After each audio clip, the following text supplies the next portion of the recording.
As you know, the mandate that our government received was a transformative mandate, an agenda of transformation in every sphere, in the political culture of this country, in the cultural and social ecosystem for this country, one that is more humanistic, inclusive, and in the economy as well. So it is not just to carry things forward as they are, but to transform them to better serve the needs of our people. So within that transformative agenda, a thriving nation and a beautiful life for everyone, in our economic policy, the foundation of our economic policy lies in the concept of economic democracy. An economy that is democratic means that everyone can participate in it. It's participatory, so everyone has a stake in it, everyone has a part to play in it, and everyone receives benefits according to the part they play in it. So no one is left out, everyone has a role, and everyone feels included. So within this kind of agenda, of course, one of the key challenges that our country faces, the key development challenge, I would say, one that we have been battling since independence, is that of poverty alleviation and addressing the issue of unequal growth.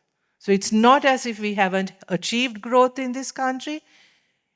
It's not as if we have never reduced poverty, or that we haven't achieved better living conditions for our people.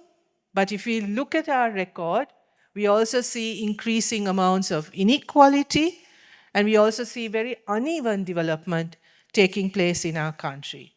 So although we've developed many initiatives, there's growth, there are industries.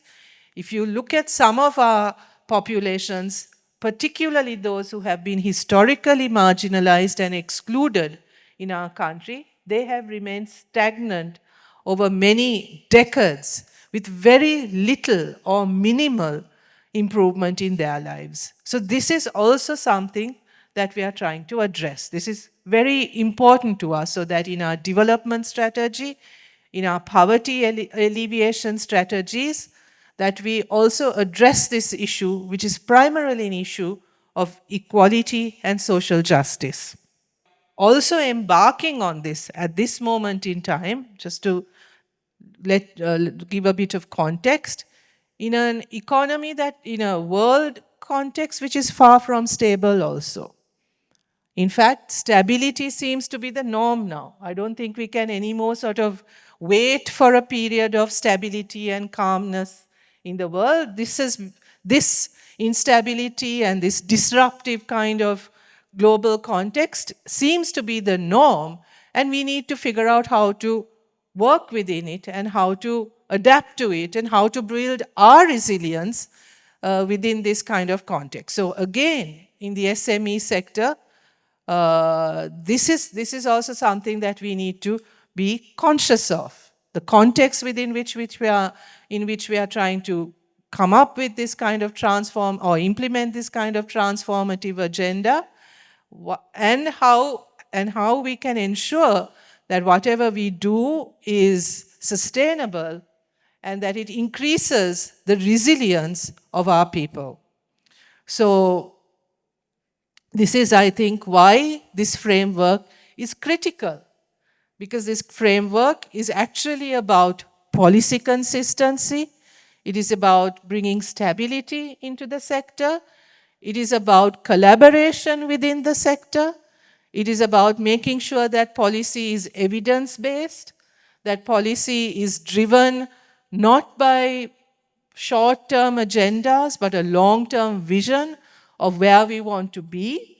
So this initiative is critical for bringing this fragmented, uncohesive sort of sector into a better coordinated platform that is driven by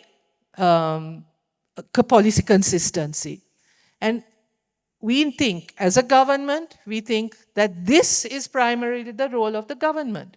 This is where we have to play a role in bringing in this consistency, in setting up this ecosystem which fosters collaboration, which allows for teamwork, which gives people the confidence to take risks, confidence to be innovative, because they know that the government is not going to keep changing its mind, or that the policies keep changing, or that the government is going to be the disruptor here.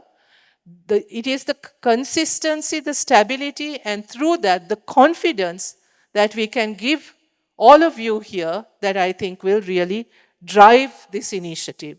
So this is the role of the government, and I want to congratulate all of you for taking this very important initiative.